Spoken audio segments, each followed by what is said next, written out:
আমরা কখনোই ভুলতে পারবো না মহামান্য মুফতি সাহেব হুজুরকে।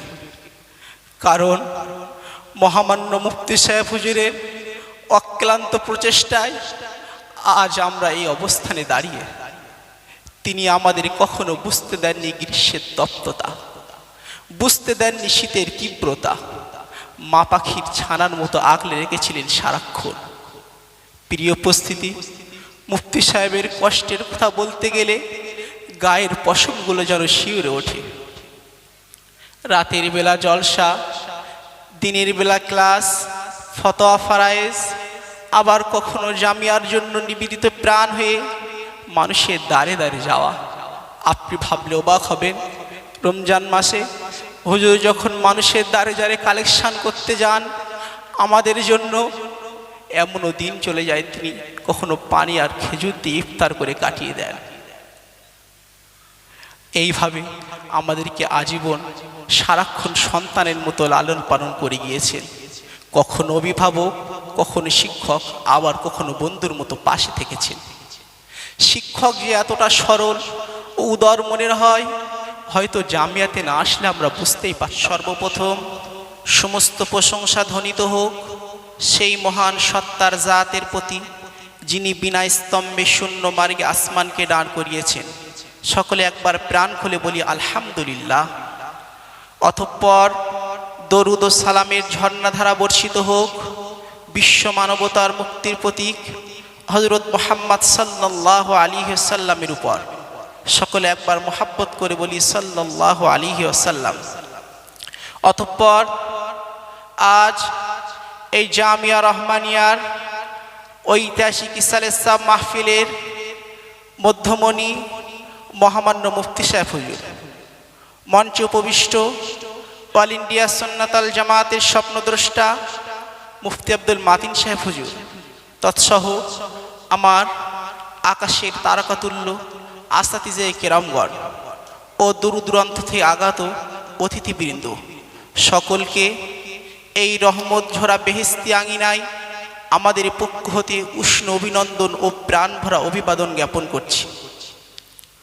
অধর পুষ্প নাহি ফুটে, মুখে মোদের বিষণ্ণতা, আজি মোদের বিদায় লগ্ন কহিছে কৃষ্ণপাতা।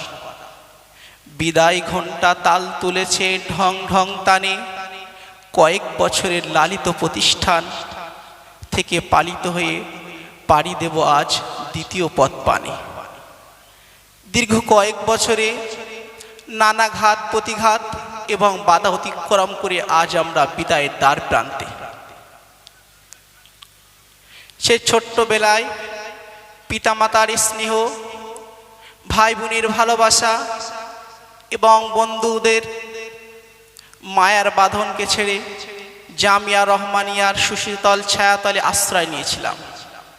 কিন্তু আজ আমরা ফিরে যাব মহামান্য মুফতি সাহেব হুজুরের স্নেহ শাসন আর এক বুক স্বপ্ন নিয়ে। প্রিয় উপস্থিতি, আমরা কখনোই ভুলতে পারবো না মহামান্য মুফতি সাহেব হুজুরকে। কারণ মহামান্য মুফতি সাহেব হুজুরের অক্লান্ত প্রচেষ্টায় আজ আমরা এই অবস্থানে দাঁড়িয়ে। তিনি আমাদের কখনো বুঝতে দেননি গ্রীষ্মের তপ্ততা, বুঝতে দেননি শীতের তীব্রতা, মা পাখির ছানার মতো আগলে রেখেছিলেন সারাক্ষণ। প্রিয় উপস্থিতি, মুফতি সাহেবের কষ্টের কথা বলতে গেলে গায়ের পশমগুলো যেন শিউরে ওঠে। রাতের বেলা জলসা, দিনের বেলা ক্লাস, ফতোয়া ফারায়েজ, আবার কখনো জামিয়ার জন্য নিবেদিত প্রাণ হয়ে মানুষের দ্বারে দ্বারে যাওয়া। আপনি ভাবলে অবাক হবেন, রমজান মাসে হুজুর যখন মানুষের দ্বারে দ্বারে কালেকশন করতে যান, আমাদের জন্য এমনও দিন চলে যায় তিনি কখনো পানি আর খেজুর দিয়ে ইফতার করে কাটিয়ে দেন। এইভাবে আমাদেরকে আজীবন সারাক্ষণ সন্তানের মতো লালন পালন করে গিয়েছেন। কখনো অভিভাবক, কখনো শিক্ষক, আবার কখনো বন্ধুর মতো পাশে থেকেছেন। শিক্ষক যে এতটা সরল ও উদার মনের হয়, হয়তো জামিয়াতে না আসলে আমরা বুঝতেই পারতাম না। তাই আজ আমরা সকলে আমাদের হৃদয় রাজ্যে সকল ভালোবাসা উজাড় করে মহামান্য মুফতি সাহেব হুজুরকে বরণ করে নিচ্ছি। প্রিয় উপস্থিতি, আজ আমরা বলতে বাধ্য হচ্ছি, হুজুর যদি না থাকতো হয়তো আমরা অকালে ঝরে পড়া ফুলের মতো ঝরে যেতাম। সত্যি আমরা চিরকৃতজ্ঞ থাকিব মহামান্য মুফতি সাহেবের ব্যাপারে। আজ আমরা ভুলতে পারবো না আমাদের আসাতিজে কেরামদের, কারণ শিক্ষাদানের ক্ষেত্রে তারা ছিল উদার। সত্যি আমরা গর্বিত আপনাদের মতো শিক্ষক পেয়ে। আজ আমরা সকলে আপনাদেরকে ধন্যবাদ জানাতে চাই, শুধু শিক্ষাদানের জন্য নয়, বরং আমাদের মধ্যে মানসিক মূল্যবোধ তৈরি করে দেওয়ার জন্য। আজকের দিনে আমরা স্মরণ করতে চাই আমাদের ওই সকল শিক্ষকদের যারা অতীতে আমাদেরকে পাঠদান করিয়েছিলেন, কিন্তু কালের পরিক্রমায় আজ তারা এখানে অনুপস্থিত। আজকের দিনে আমরা স্মরণ করতে চাই আমাদের পিতামাতা সহ ওই সমস্ত অভিভাবকদের যারা অক্লান্ত পরিশ্রম করে আমাদেরকে পড়াশুনো করার সুযোগ করে দিয়েছিলেন, এবং মহামান্য মুফতি সাহেব হুজুরের মতো এক মহান ব্যক্তিত্বের স্নেহের ছায়াতলে থেকে পড়াশুনো করার সুযোগ করে দিয়েছিলেন। কারণ মুফতি সাহেব হুজুরের মধ্যে একজন প্রকৃত অভিভাবকের সমস্ত বৈশিষ্ট্যই তার মধ্যে বিদ্যমান। আর এই জামিয়া রহমানিয়ায় আমাদের মুফতি সাহেব হুজুরের মতো এক মহান ব্যক্তিকে কাছ থেকে দেখার সুযোগ করে দিয়েছে। তাই বলি, ওগো জামিয়া, তুমি দীর্ঘজীবী হও। জামিয়ার স্বপ্ন বয়ে যাক মোদের অঙ্গনে, জামিয়ার স্বপ্ন বয়ে যাক মোদের যৌবনে, জামিয়ার স্বপ্ন বয়ে যাক মোদের প্রতিটি কদমে কদমে। পরিশেষে বলবো, দীর্ঘ পথ চলা যখন, তখন তো ছোটোখাটো ভুল ত্রুটি হতেই পারে। তাই আজ আমি সকলের পক্ষ হতে মুফতি সাহেব হুজুর সহ জামিয়া রহমানিয়ার আসাতিজে কেরামগণ তৎসহ আমার প্রিয় সাথী ভাইদের কাছে ক্ষমার হাত বাড়িয়ে দিলাম।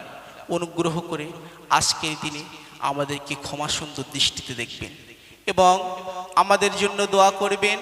আমরা যেন জামিয়া রহমানিয়ার স্বপ্নকে বুকে নিয়ে অল ইন্ডিয়া সুন্নাত আল জামাতের সৈনিক হয়ে মহামান্য মুফতি সাহেব হুজুরের নীতিতে এবং আব্দুল মাতিন সাহেব হুজুরের নীতিতে ফুরফুরার পীর আবু বকর সিদ্দিক রহমাতুল্লাহ আলাইহি, আল্লামা রুহুল আমিন রহমাতুল্লাহ আলাইহি মতাদর্শকে বিশ্ববাসীর কাছে সঠিকভাবে তুলে ধরতে পারি।